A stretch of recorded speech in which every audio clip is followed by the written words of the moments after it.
Lui, c'est le Père Noël, personnage mythique des fêtes de fin d'année. Dans la nuit du 24 au 25 décembre, il a pour habitude de parcourir le monde sur son traîneau volant et de distribuer des cadeaux aux enfants. Mais d'où vient-il, ce curieux vieillard arborant une majestueuse barbe blanche et vêtu d'un resplendissant costume rouge ? Selon ses biographes, il serait né en Turquie en 270 et se serait illustré par des actes d'une extrême générosité tout au long de sa vie. À l'époque, il ne s'appelle d'ailleurs pas Père Noël, mais Nicolas, et exerce la très respectable profession d'évêque dans la ville de Myre. Peu après sa mort, qui survient le 6 décembre 343, il est canonisé par l'Église catholique et devient alors Saint Nicolas. Pour occuper son éternité, il décide un beau jour de devenir saint patron et protecteur des enfants. C'est ainsi que tous les 6 décembre, date anniversaire de sa mort, il sillonne les villes d'Europe pour distribuer des cadeaux aux bambins méritants. Mais attention, car à ses débuts, Saint Nicolas ne se déplaçait jamais seul. Il avait en effet jugé bon de faire équipe avec le Père Fouettard, aussi connu sous les noms de Krampus, Handstrap ou encore Ruprecht selon les pays. La fonction de ce terrifiant acolyte était de faire amèrement regretter leur comportement aux petits voyous ayant désobéi à leurs parents pendant l'année. Mais voici qu'arrive le XVIe siècle. La réforme protestante met alors fin au culte de Saint Nicolas dans de nombreuses régions d'Europe du Nord. Cependant, un petit pays d'irréductibles néerlandais résiste.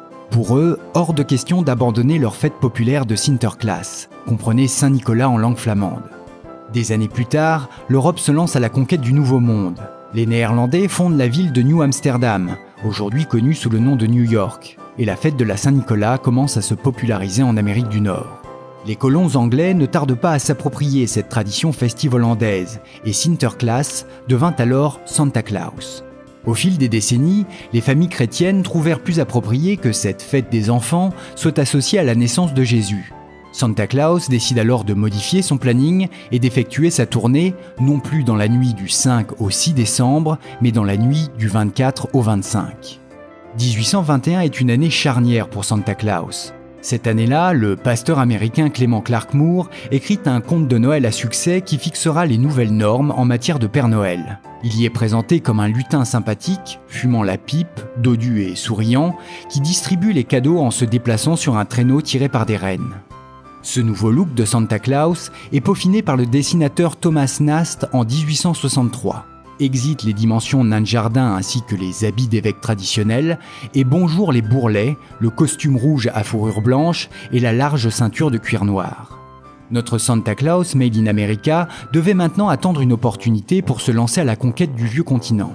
Elle ne tarde pas à se présenter avec la fin de la Seconde Guerre mondiale et la mise en place du plan Marshall qui vit une déferlante de produits américains s'abattre sur une Europe ravagée par les combats.